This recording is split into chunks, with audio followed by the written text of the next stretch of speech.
기도로 하나님 말씀 살피는 시간 갖도록 하겠습니다. 제가 잠깐 기도하겠습니다.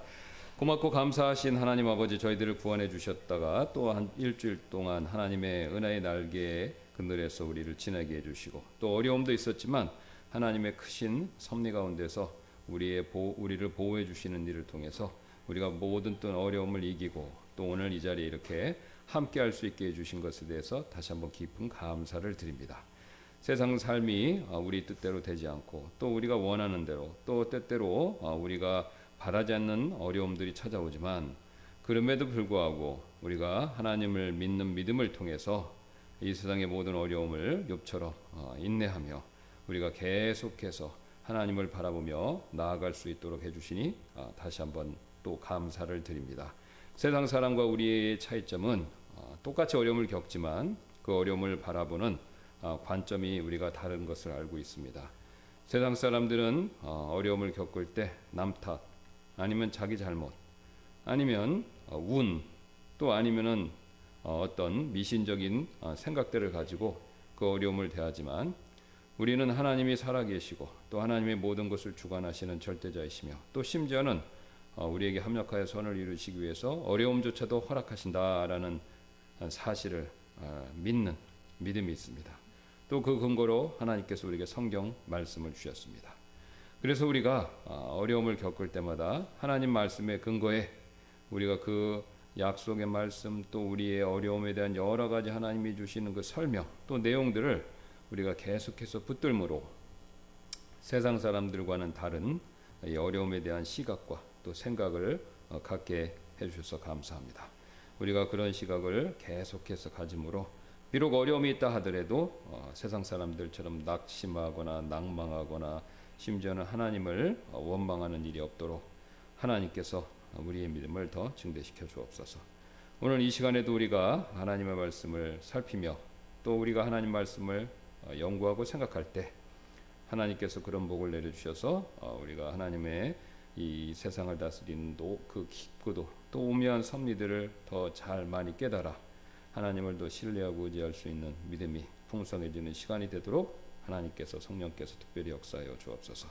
또 이 시간 이외에 있을 예배 시간에도 하나님의 성령이 강하게 우리 마음 가운데서 역사해 주셔서 우리를 구원해 주신 예수 그리스도를 통해서 하늘에 계신 아버지께만 온전히 영광을 돌려드리는 그런 귀한 예배가 되도록 주님께서 우리의 마음과 뜻과 생각을 준비시켜 주시길 원하며 그 모든 것 다시 한번 감사드리며 이 모든 말씀 예수님의 존귀하신 이름으로 기도드렸습니다. 아멘.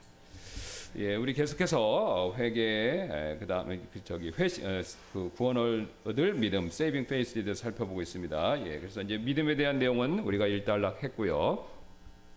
오늘은 이 나눠드린 이 종이 갖고 계신 분들, 없으신 분들 뒤에 있습니다. 이걸 봐주시면 되겠습니다. 그러면 이제 이 회개와 믿음은 또 어떤 관계인가? 그리고 더 나아가서 회심이란 것도 있는데 회심이란 것은 무엇인가? 이 내용을 같이 살펴보도록 하겠습니다. 이게 이제 회심, 특히 회개와 믿음의 관계에 대해서 굉장히 오랫동안 많은 이야기와 있었고 또 심지어 논쟁도 있었는데 우리가 그것을 한번 잘 명확하게 정리해 보도록 하겠습니다.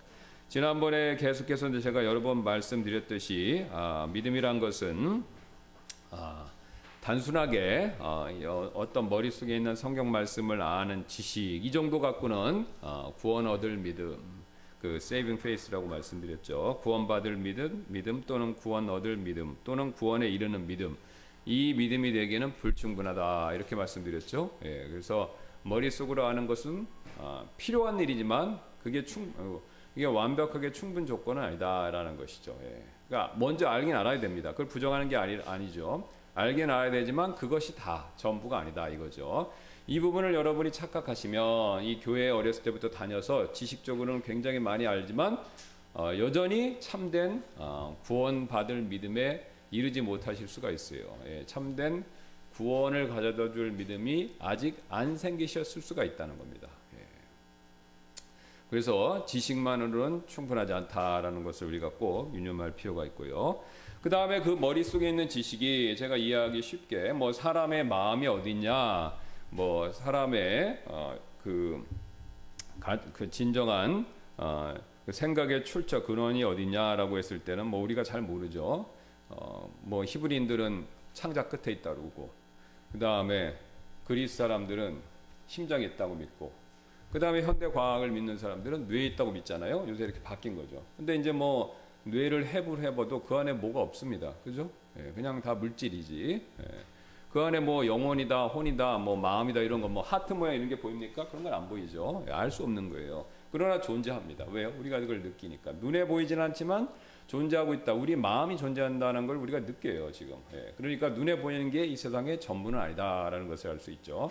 그래서 어쨌든 이 마음이란 게 어디 있는지 모르지만 우리가 이해하기 쉽게, 그래서 머릿속으로 우리가 지식으로 딱 그것을 성경의 복음의 말씀을 이해했다 하더라도 이거를 이제 성경은 항상 마음으로 생각을 강조하는 게 아니라 성경은 항상 우리의 사람의 마음을 강조합니다. 왜냐하면 마음이 그 사람의 본체, 본질, 그 사람의 어떤 면에서 그 사람을 가장 대표하는 부분이기 때문에, 물론 몸도 우리의 일부지만 몸이 우리를 대표하는 건 아니잖아요. 몸보다 더 중요한 게 예수님이 분명히 말씀하셨죠. 몸을 죽이는 것보다 영혼을, 혼을 지옥에 던지실 수 있는 그 하나님을 더 두려워하라, 이렇게 말씀하신 거 있잖아요. 예. 그러니까 우리의 몸도 중요하지만 몸보다 소멸되지 않고 사라지지 않는 영혼, 뭐 영이든지 혼이든지 혼이 더 중요한 거지 않습니까? 자, 그래서 우리가 이제 혼이 어디냐, 이것도 뭐 논쟁이 있지만 어쨌든 우리가 마음과 혼을 성경에서 이렇게 돌아가면서 또 사용하기 때문에 영도 마찬가지만 굉장히 우리의 본질은 마음이다라는 것을 우리는 부정할 수는 없습니다. 그래서 마음이 사실 나의 본질이에요. 근데 내가 머릿속으로는 이해했지만 그 이해한 복음의 말씀의 내용을 마음으로 믿으라는 거죠. 마음으로. 그럼 마음으로 믿었다 안 믿었다 증거가 있죠? 어떻게 해요? 반응이 있다고 그랬죠? 예, 이걸 제대로 이해했으면, 제대로 이해해서 이게 마음으로 내려오면요, 반응이 있습니다. 긍정적인 반응도 있고 부정적인 반응이 있어요. 근데 이제 정말로 마음으로 받아들이면요, 양쪽의 반응이 다 나옵니다. 그래서 긍정적인 반응, 부정적인 반응부터 말씀드리면, 부정적인 반응은 내가 죄인이구나, 난 지옥 가겠구나, 나의 행위로는 하나님 앞에서 완벽하게 의로워질 수가 없구나, 이것을 느끼죠. 예, 이것을 압니다. 예, 이것을 고백하게 돼 있어요. 그 다음에 거기서만 멈추는 게 아니라 긍정적인 반응도 있습니다. 그러면 어떻게 될까? 내가 하나님께로 가야겠다. 그럼 예수님에 대해서도 생각하고 예수님에 대한 호감들을 갖게 돼 있습니다. 예, 그걸 뭐 이제 좀 어려운 말로 동의한다, 복음의 내용에 동의하는 거죠. 그래서 복음이 가지고 있는 부정적인 면, 그러니까 죄인이라는 것을 가르쳐주는 그 내용, 우리는 하나님 앞에서 완전해질 수 없다, 그것에 대해서 동의가 되는 거고요. 또 복음이 가르쳐주는 우리에게 긍정적인 면, 예수님을 믿어야만 된다, 예수님만 통해서만 내 모든 죄의 문제와 사망의 문제를 해결할 수 있다, 이것에 대한 긍정적인 동의가 있어야 되는 거죠.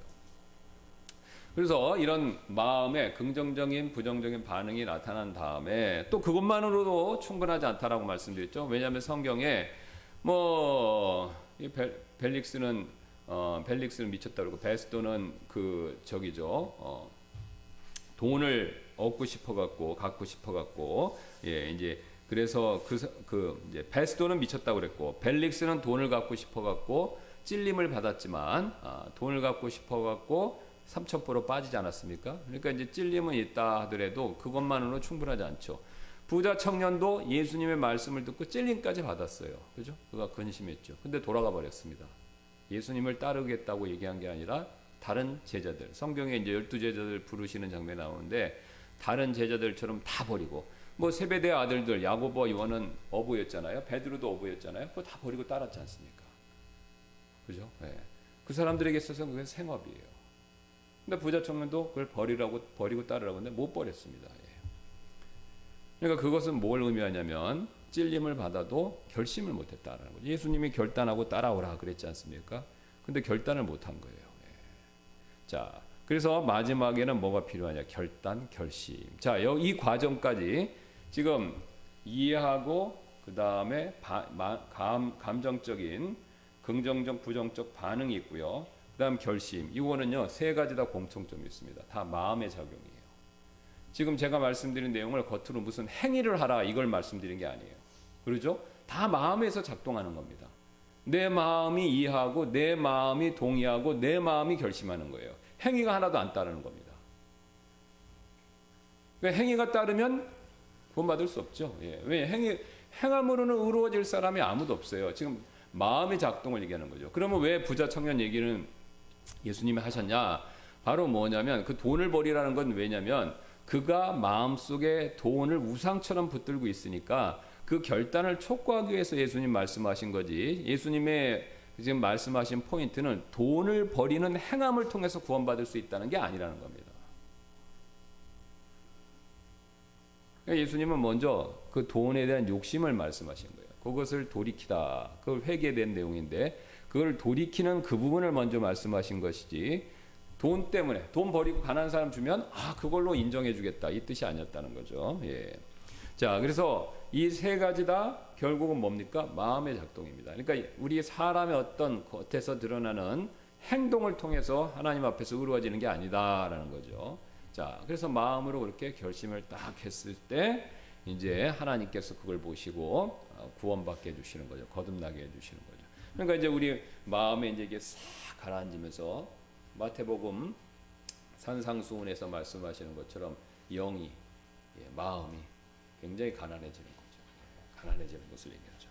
자, 그 다음에 이제 회개로 한번 보겠습니다. 그러면 이제 자 믿음은 예수님을 이렇게 붙드는 거잖아요. 그러면 이제 그것과 관련돼서 회개가 무엇이냐라고 했을 때 믿음과 회개의 관계는 여러분 동전의 양면 같다 생각하시는 게 가장 이해하시기가 쉽습니다.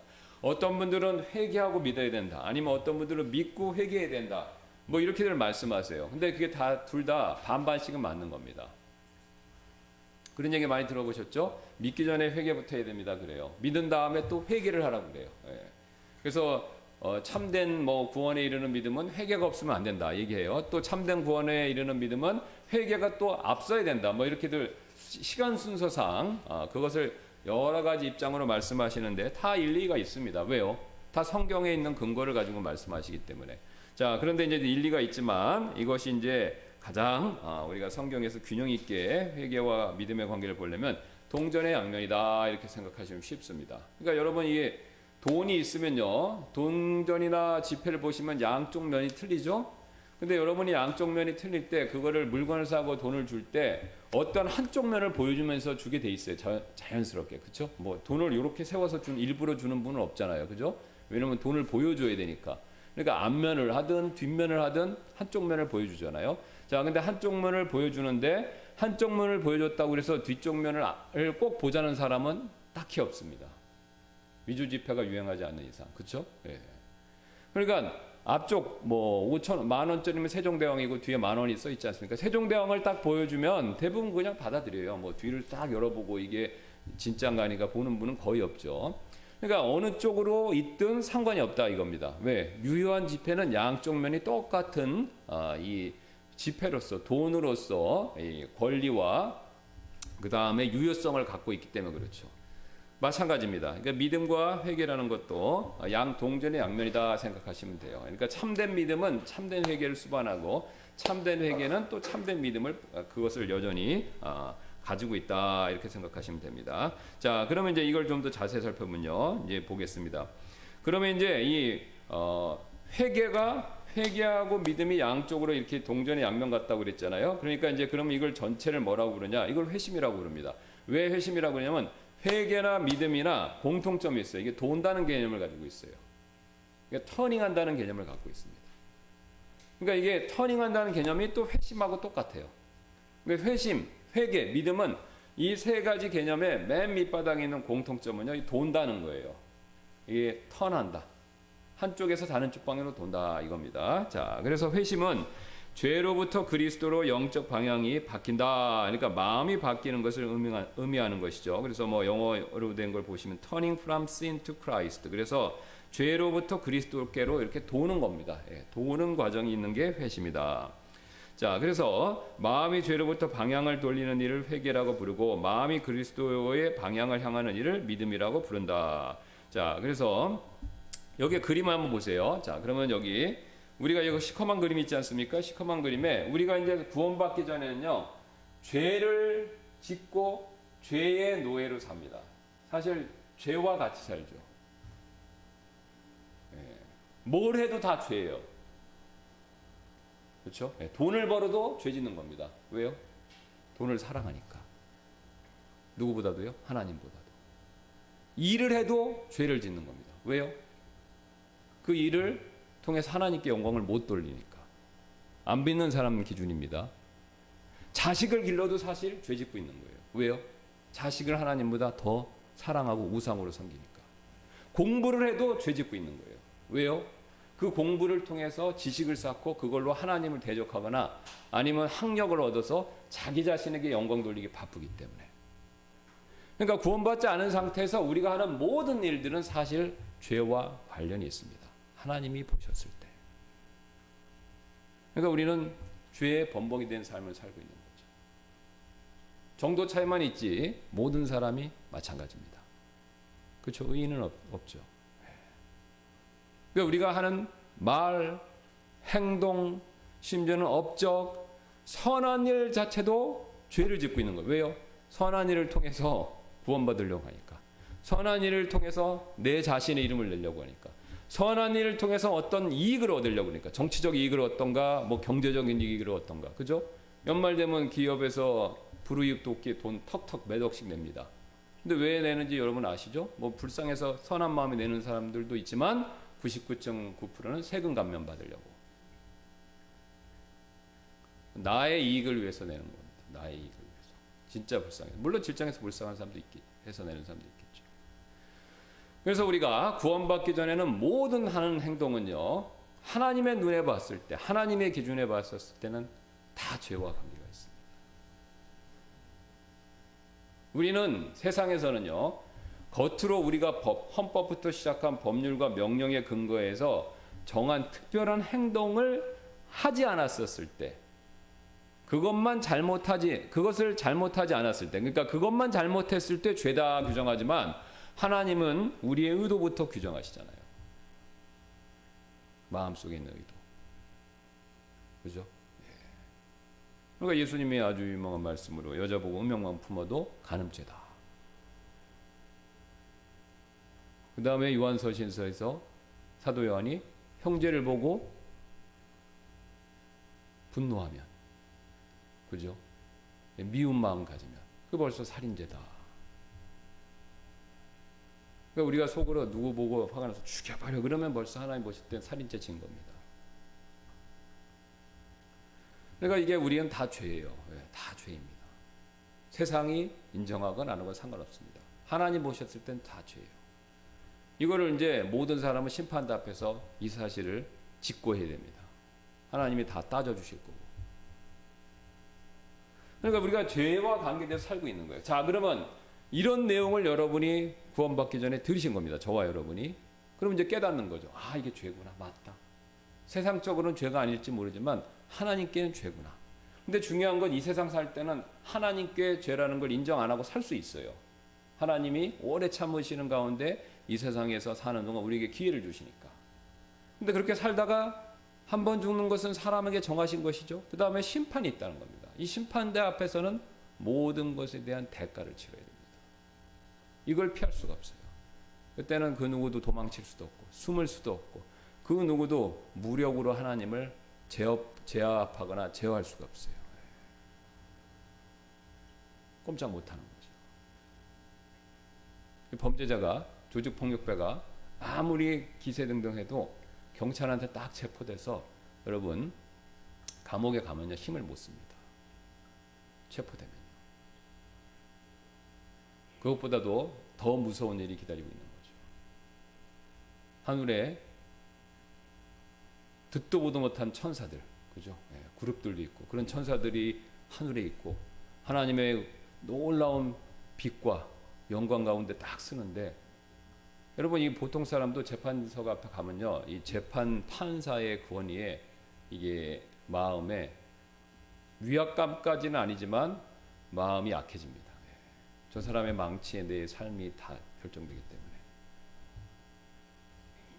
이 재판장에 가보신 분들은 알아요. 큰 소리 밖에서 쳐도 법원에 가면요 큰 소리를 못 칩니다. 그 대통령들도 그러니까 법원의 판사 앞에서 꼼짝 못 하잖아요. 왕들도 그죠? 그러면 그보다 더 온 우주의 거룩하신 재판장이신 하나님 앞에 섰을 때 뭐 누가 감히 하나님께 따지거나 하나님의 말이 틀렸습니다. 이렇게 저항할 수 있겠습니까? 판사한테도 그런 소리 못하는데. 우리가 그래서 그 사실을 다 깨닫게 됐을 때, 그죠? 예. 깨닫게 됐을 때 무슨 생각이 듭니까? 아, 그렇게 살아서는 안 되겠다. 이거를 버리고 하나님께로 돌아가야겠다. 이 생각을 딱 갖게 되는 거죠. 이렇게 살면 안 되겠다. 이게 뭔가 잘못됐다. 이거를 버리고 청산하고 뭔가 새로운 걸 살아야 되겠다. 그러니까 이 마음속에 나의 어떤 변화, 그 다음에 새로워짐에 대한 갈망, 이런 것들이 생기게 되어 있습니다. 그러니까 이게 삶의 방향이 도는 거죠. 이렇게 이쪽에서 저쪽으로. 그러니까 죄와 세상과 마귀를 따르는 삶에서 구원과 예수님과 영원한 생명을 따르는 이쪽으로 도는 겁니다. 그래서 마음속에 이제 그걸 잘못 살았구나라는 것을 느끼고 이게 도는 겁니다. 그래서 돌아서 누구를 의지하는 겁니까? 예수님. 그 다음에 예수님을 통해서 하나님. 이렇게 그분을 의지하고 붙드는 것을, 이것을 바로 간단하게 얘기해서 회심이다 얘기하는 거죠. 자, 근데 이제 여기서 이렇게 도는 게 있지 않습니까? 돌 때, 자 보세요. 부정적인 면과 긍정적인 면이 있습니다. 부정적인 것은 뭐냐면 버려야 돼요. 뭘 버려야 됩니까? 조금 전에 제가 말씀드렸던 것처럼 우리 마음에 죄된 것들을 버려야 돼요. 이걸 버리고 내가 예수님께로 가야 되겠다. 바로 이 부분이 회개입니다. 그러니까 회개란 건 뭐냐면 영어로 말씀드리면 change of mind, 생각을 바꾸는 겁니다. 그러니까 무슨 생각을 바꾸냐? 그전에는 내가 이게 죄라는 거 잘 모르고 오히려 이 죄라는 것을 알면서도 좋아할 수도 있고, 그 다음에 이것에 완전 탐닉하고 완전히 빠지는 삶을 살았고 여기가 내 삶의 목표였는데 이걸 버리는 겁니다. 그렇게 살아서는 안 되겠다. 생각을 바꾸는 거예요. 이게 바로 회개입니다. 여러분이 생각을 바꾸시는 거예요. 그리고 바꿔서 돈 다음에, 자, 여기서 멈추면 안 됩니다. 여기까지는 모든 종교가 해요. 그죠? 예. 고타마 시탈타가 왕자였잖아요. 부귀영화를 다 누렸어요. 근데 이게 인생의 목표는 아니다. 그 사람이 그걸 깨달은 겁니다. 그래서 어느 날 밤 아시잖아요. 밤에 가족과 모든 부귀영화를 다 버리고 혼자 수행의 길을 갔잖아요. 그죠? 그 당시 사람들이 세속적으로 살았던 가치관, 그죠? 그걸 다 포기한 거예요. 그리고 도르고 뭔가 진리를 찾아서 그 사람이 수행의 길을 떠난 겁니다. 자, 그러니까 도는 과정은 있었어요, 그 사람한테. 자, 근데 참된 신인 하나님께는 돌지 못한 거죠. 그러니까 반만 돌고 새길로 샌 겁니다.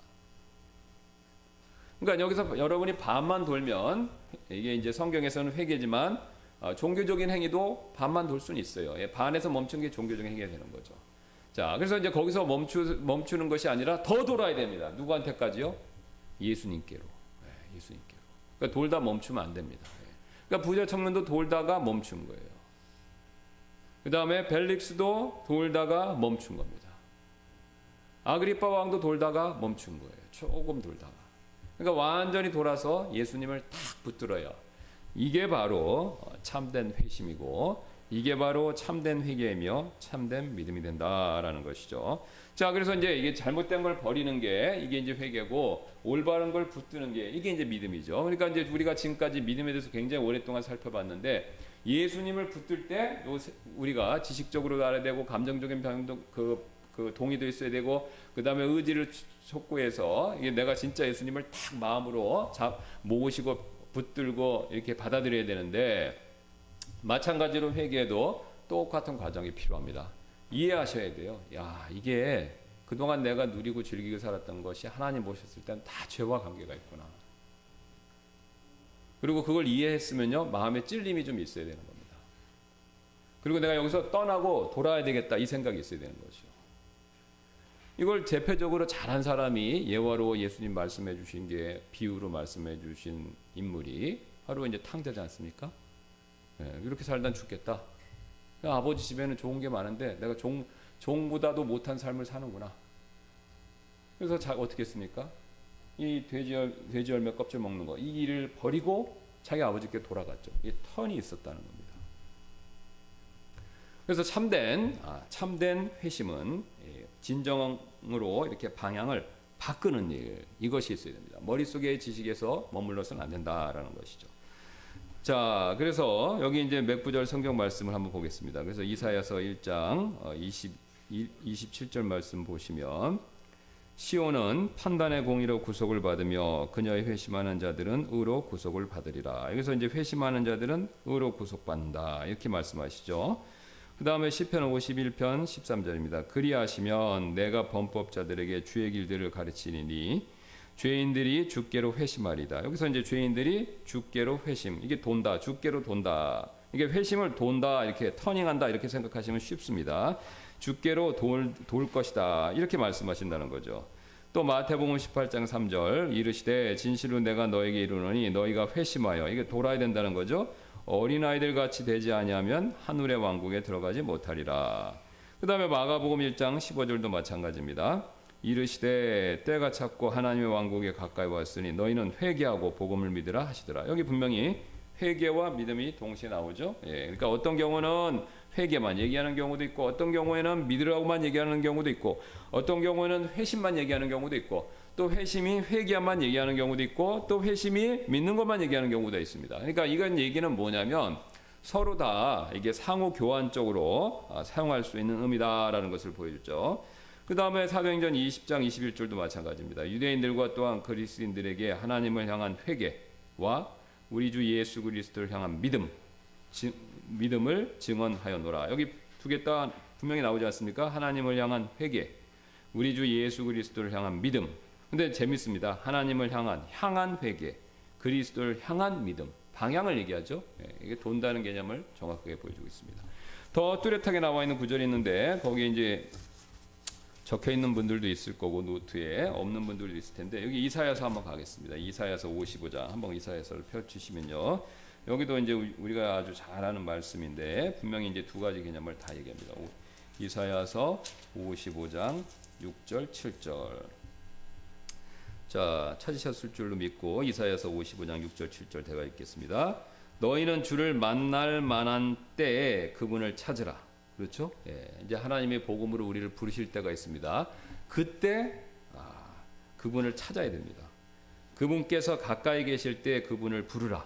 이 복음의 말씀을 통해서 주님이 가까이 오시는 거죠. 우리한테. 물론 하나님은 늘 우리에게 가까이 계시지만 특별히 우리를 구원받게 하려고 하실 때 더 가까이 오십니다. 뭐 아주 쉬운 예로 부모님과 자식, 그러니까 미성년 아직 다 커서 독립하지 않은 자식은요 부모님과 늘 함께 있어요. 그런데 부모님과 늘 함께 있지만 뭐 항상 있잖아요. 같이 먹고 자고 집에 늘 있는데 그 자식이 어려울 때 부모님은 더 함께 한다라는 것을 자식이 느낍니다. 그렇죠? 다쳤어요. 부모님은 늘 있는 다치면 부모님 와서 얼른 뭘 해주잖아요. 그죠? 무슨 경제적인 어려움이 있어요. 그럼 부모님이 얼른 또 재정적으로 도와주시잖아요. 그러니까 늘 함께 있지만 특히 내가 어려울 때 부모님이 함께하는 걸 느끼는 겁니다. 평소에는 잘 느끼지 못하다가 바로 그것과 비슷하다라는 거죠. 하나님은 늘 함께 계시는데 이 구원의 문제와 관계됐었을 때 우리에게 더 가까이 하신다는 겁니다. 그러니까 그거 사실을 지금 얘기하는 거죠. 그래서 너희는 주를 만날 만한 때 그분을 찾으라. 그분께서 가까이 계실 때 그분을 부르라. 그러니까 늘 함께 하시지만 특별히 구원의 말씀, 복음의 말씀을 통해서 우리를 부를 때 우리가 그분을 역시 가까이 해야 된다 이렇게 얘기하시죠. 그래서 7절 이렇게 얘기합니다. 가까이 하는 방법. 그분을 부르고 가까이 하는 방법을 7절 이렇게 말씀하시죠. 사악한 자는 자기 길을 버리게 하고 불의한 사람은 자기 생각을 버리게 하며 그가 주께 돌아오게 하라. 그리하면 그분께서 그를 긍휼히 여기시리라. 곧 우리 하나님께로 돌아오게 하라. 이는 그분께서 넘치게 용서하실 것이기 때문이라. 여러분 그 7절 말씀 보시니까 뭐가 어떤 단어가 제일 많이 이게 사용된 것이 눈에 이게 띄십니까? 버리라는 거죠. 버리고 돌아오라.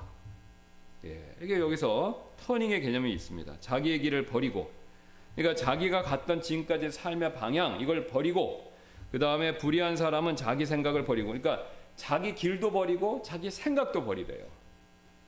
지금 여기서는 어떤 특정 행동을 언급하지 않습니다.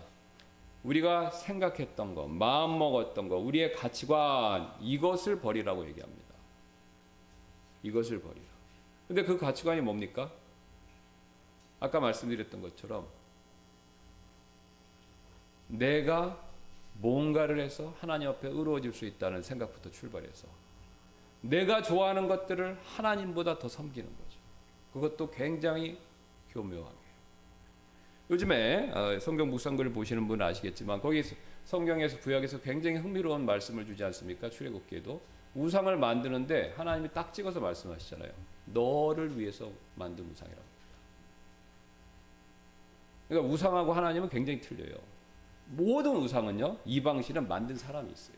물론 그 만든 사람이 구체적으로 누군지 딱 밝혀지는 경우도 있고 안 밝혀지는 경우도 있지만 그게 이제 오래됐으니까 모를 수 있지만 모든 이방신들, 모든 우상들은요 만든 사람이 있어요. 근데 그거 왜 만들었습니까? 자기를 위해 만든 거예요. 그 이사야서가 정확히 보여주잖아요. 나무를 베어다가 땔감으로 쓰고 조리하는 숯으로 쓰고 그 다음에 나머지를 뭘로 만듭니까? 신으로 만들어서 우상으로 만들고 그 다음에 거기서 엎드려서 절하고 빌죠. 무엇을 위해서요? 나를 구원하기 위해서. 그래서 모든 우상은요 사람이 만드는 겁니다. 모든 이방신은요 사람이 만들어요. 근데 사람이 왜 만드냐? 신을 왜 만드냐? 자기를 위해서. 자기를 돕게 하는 신을 만들기 위해서. 그래서 우상과 신들을 만들어내는 겁니다. 그런데 이스라엘 하나님, 우리가 믿는 하나님은 정반대입니다. 하나님은요 스스로 계신 분이에요. 그죠? 만들어진 존재가 아닙니다. 스스로 계신 분이에요. 우상은 이방신은 우리가 만들어냈지만 우리가 믿고 섬기는 하나님은 스스로 계신 분이에요. 그 스스로 계신 분의 이름이 뭡니까? 여호와 또는 야훼. 어떤 식으로 불러도 상관없습니다. 아무도 그 이름을 정확히 모르니까. 그러니까 우상은 우리를 위해 존재하는 거고 하나님은요 스스로 존재하세요. 근데 그 하나님은 뭐라고 말씀하시냐? 이 만물이 자기를 위해 존재한다 이렇게 말씀하시죠. 그러니까 하나님은 주장하시기를 모든 것은 나를 위해 존재한다. 나의 영광을 존재한다. 이방신은 우리를 위해 존재하는 거예요. 그러니까 우리가 구원받기 전에 굉장히 우리의 이 본성에 그런 생각을 갖고 있습니다. 신은 나를 도와야 된다. 내가 신을 위해 존재하는 게 아니라 신이 나를 위해 존재한다. 이 생각이 있는 거예요, 우리에게. 그리고 나서 우리가 회개할 때 이걸 버리고 내가 이제 주님을 왜 주님이라고 부릅니까? 주와 그리스도라고 그러잖아요. 그리스도는 메시아 구원자입니다. 근데 주라는 말을 꼭 붙어요. Lord. 영어로 L-O-R-D. L은 항상 대문자를 씁니다. 그죠? 그리스도 말로는 그 로드가 아도나이예요. 그게 뭐냐면 주인이에요, 주인.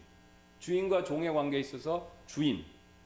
그러면 내가 주와 그리스도가 된다라는 것은요, 구원받을 때 성경 시대 사람들 이야기는요, 예수가, 그리스도가 나의 주인이 된다는 거예요. 마스터가 된다는 겁니다. 그리고 나는 그의 종이 된다는 거예요. 그러니까 이 그리스도, 예수는 나를 위해 존재하는 게 아니라 내가 그를 믿는 순간부터 나는 그를 위해 존재한다 이거예요. 주인과 종. 그 당시에 굉장히 편만했던 노예 개념으로 얘기하는 겁니다. 우리하고는 굉장히 틀리죠. 왜냐하면 지금은 노예가 없으니까. 뭐 어떤 나라에는 실질적인 노예가 존재하지만 현재 사회에 보편적으로는 노예가 없지 않습니까? 그러니까 바로 우리가 예수님을 믿는다는 것은요, 주님이다라는 걸 고백하고 그 주라는 것은요, 내가 그분을 위해 존재하겠습니다. 이렇게 고백하는 겁니다. 근데 이제 우리는 어떻게 생각합니까? 신이, 심지어는 하나님이 나를 위해서 존재하셔야 됩니다. 이렇게 생각하는 거죠. 그러니까 그 생각을 가지고 구원받고 이제 구원을 받고 최소한 그 순간에는 그걸 버리죠. 하지만 여전히 그런 생각이 남아 있으니까 구원받고도 하나님이 항상 나를 위해 주셔야 되는 거예요. 물론 그게 나쁜 건 아닙니다. 틀린 게 아니에요. 맞아요. 예, 갓난아기가 우리에 있는데 당연히 아이들이 부모님의 도움을 필요하죠. 예, 근데 이제 그 생각이 바뀌셔야 되는 겁니다. 내가 하나님을 위해서 존재한다. 이렇게. 하나님이 나를 위해서 존재하는 게 아니라. 그리고 최소한 구원받을 때 내가 하나님을 위해 살겠습니다. 하나님을 정말로 주인으로 모시고 내가 살겠습니다.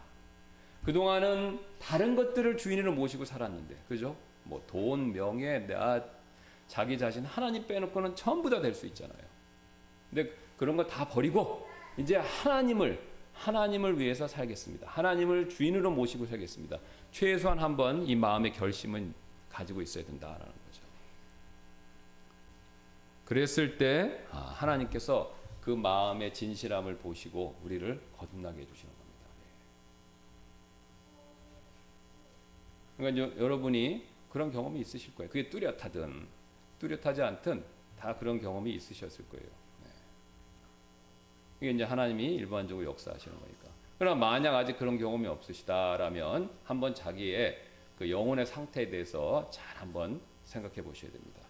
왜냐면요, 이렇게 마음에 온전하게 예수님께로부터 마음을 돌고 그 죄된 것으로부터 돌이켜서 예수님을 믿는 그 과정이 반드시 있어야 된다라는 겁니다.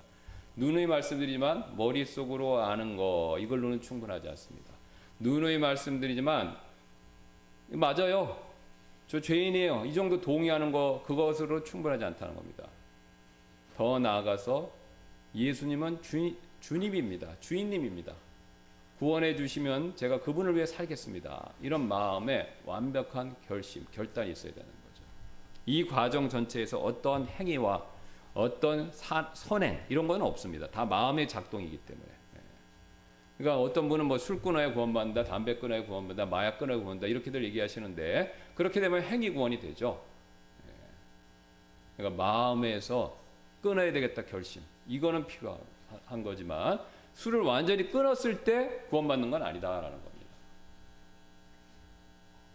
그게 잘못하면 행위로 이어질 수, 행위 구원이 되니까. 자, 그래서 우리가 이제 진정한 회심, 회개, 믿음의 관계 이걸 살펴봤습니다. 그래서 이게 도는 거다. 이것을 일단 명심하시면 되겠습니다. 시간이 됐기 때문에 기도하고 마치도록 하겠습니다. 감사합니다. 하나님께서 오늘도 또 우리가 참된 회심, 회개, 믿음에 대해서 살펴봤는데 우리가 이 사실을 잘 명심하고 일단은 가장 먼저 내 자신에게 적용해서 내가 진실되게 구원받는 사람이 맞는지, 또한 진실되게 구원받는 사람이 맞다면 내가 이런 과정을 통해서 구원받았구나라는 것을 다시 한번 되새기며 또 다시 한번 그것에 대해서 감사하는 시간을 갖게 해주셔서 감사를 드립니다. 또 혹시 가운데서 아직도 진정으로 회심, 회개, 믿음을 통해 예수 그리스도를 개인의 구원자로 받아들이지 또는 믿지 않으신 분이 계시다면 오늘 이 말씀을 통해서 성령께서 역사해 주셔서 그런 분들의 마음에 정직한 영을 허락해 주셔서 자신의 마음의 실체를 올바르게 보고 진실되게 회심하고 또 회개하고 예수님을 믿는 역사가 일어나도록 성령께서 역사하여 주옵소서. 이 시간 이후에 있을 우리 예배 시간에 성령님이 다시 한번 우리 마음속에 큰 은혜와 또 하나님을 향한 열망을 부어넣어 주시기를 다시 한번 간청드리며 이 모든 말씀 예수님의 존귀하신 이름으로 기도드렸습니다.